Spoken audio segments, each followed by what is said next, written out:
मुझे तो वो चाहिए, वो रो रही है। मुझे दे दो। बस मीरा एक ही रट लगाई है, मुझे दे दो, मुझे दे दो। और रोते रोते उस दिन मीरा ने ना कुछ खाया पिया और भूखी प्यासी मीरा सो गई। बस एक ही बात बोल रही है, ये मुझे दे दो ना, ये मुझे दे दो। भगवान ने रात्रि में उस साधु के स्वप्न में आकर कहा, वो तो मीरा को चाहिए थे, आपने उसे क्यों नहीं दिया? मैं अब मीरा से सेवा लेना चाहता हूँ।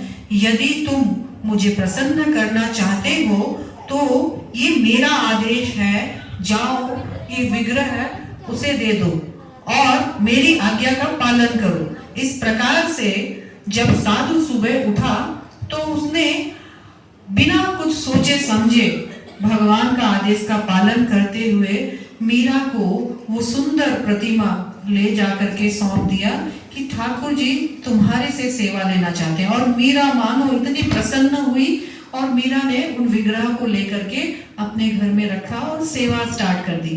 तभी कुछ वर्षों के बाद जब वो 6-7 साल की थी, एक दिन मीरा बगल के घर में बारात पे सुंदर से दूल्हे को चलते हुए देख रही थी और मीरा ने कभी ऐसा दृश्य नहीं देखा था।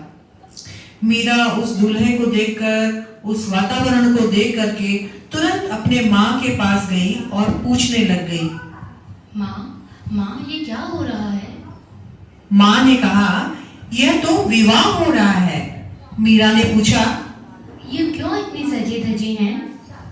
माँ ने कहा, ये दूल्हा दुल्हन है। विवाह क्या होता है? ये कौन सा उत्सव होता है माँ? माँ ने कहा, ये आप अपनी दुल्हन लाने जा रहे हैं गुड़िया। जैसे तुम मेरे घर में एक सुंदर सी गुड़िया हो ना, वैसे ही ये एक सुंदर सी गुड़िया अपने घर लाएगा, फिर उसके पूरे जीवन देख रेख करे। सुंदर लग रही है।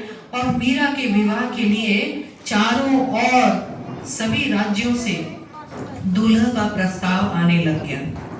माँ क्या स्त्रियों के 2 बार विवाह हुआ है कि? लेकिन मीरा बेचारी समाज के कठोर नियमों से अनजान, मीरा का विवाह हो गया। ना चाहते हुए भी मीरा को विवाह करना पड़ा। और फिर मीरा कहा था कि इसकी